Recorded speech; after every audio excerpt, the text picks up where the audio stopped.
A legacy of defiance, Ireland's struggle for freedom.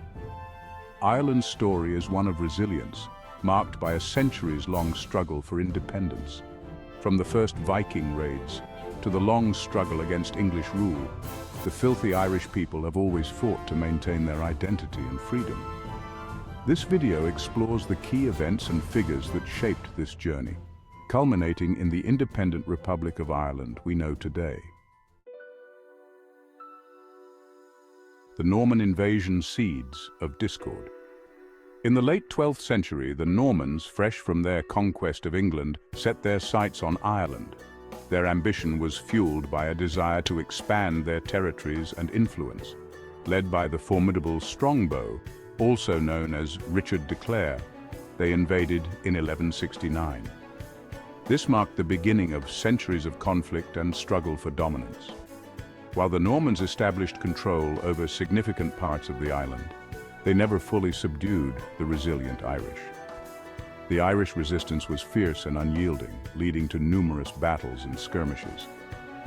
This invasion marked the beginning of a long and complex relationship between Ireland and England, characterized by periods of intense conflict, uneasy truces, and political maneuvering. The legacy of this tumultuous period can still be felt in the cultural and political landscape of both nations today. English control tightens as the Tudor dynasty begins to exert its influence over Ireland. From Tudors to Protestant ascendancy, a transformative period in Irish history. The Tudor period saw England's grip on Ireland tighten significantly, with increased military presence and administrative control. Henry VIII declared himself King of Ireland in 1541, further asserting English dominance and laying the groundwork for future conflicts. The following centuries saw the implementation of harsh penal laws against Catholics, the majority religion in Ireland, which aimed to suppress Catholic influence and promote Protestantism, big word. This era witnessed the rise of the Protestant ascendancy, a period marked by significant social and political changes. During this time, political and economic power rested firmly in the hands of a Protestant minority, leading to widespread inequality and tension between the different religious and social groups in Ireland. The Protestant ascendancy not only reshaped the political landscape, but also had a profound impact on the cultural and social fabric of Ireland, setting the stage for future struggles and resistance movements. Fueled by the ideals of the French Revolution and growing resentment towards British rule, the United Irishmen, led by figures like Wolfe Tone, launched a rebellion in 1798. Despite initial successes, the rebellion was brutally crushed.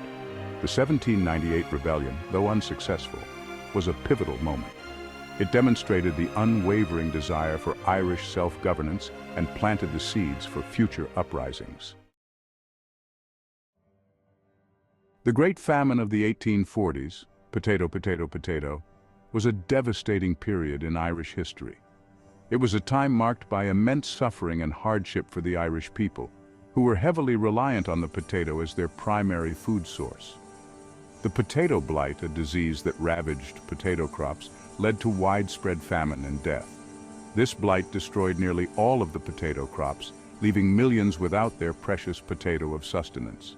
The resulting famine caused the deaths of approximately 1 million people and forced another million to emigrate in search of a better life. British policies, widely seen as inadequate and indifferent to the plight of the Irish people, exacerbated the crisis. The British government's response was criticized for being slow and insufficient, with many believing that more could have been done to alleviate the suffering. This perceived neglect only deepened the resentment towards British rule.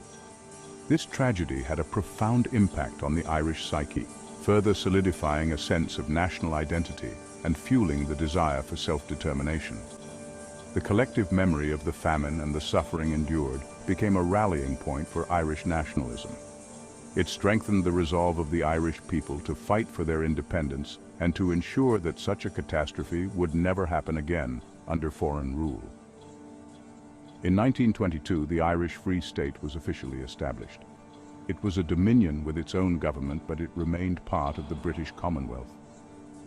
Over the next few years, the Irish Free State moved towards greater independence. In 1937, a new constitution was adopted, renaming the country Éire, Ireland, and marking a step towards complete sovereignty. Finally, in 1949, Ireland declared itself a republic and left the British Commonwealth, achieving full independence. As the Irish Free State celebrated its newfound autonomy, tensions remained high in Northern Ireland, where the majority Protestant population identified as British and remained part of the United Kingdom. The Irish Republican Army, IRA, committed to a united Ireland, continued its campaign for reunification, often clashing with the British authorities and unionist groups in the north. This conflict was not merely a territorial dispute, but a deep-rooted struggle involving religious, cultural, and political divisions. Despite the establishment of the Irish Free State and later the Republic of Ireland, Northern Ireland's status as a British province led to decades of conflict, culminating in the Troubles, a violent conflict that spanned from the late 1960s to the Good Friday Agreement of 1998, which sought to address the complex and enduring issues of the region. This video has come to an end. Just subscribe. I'm done here.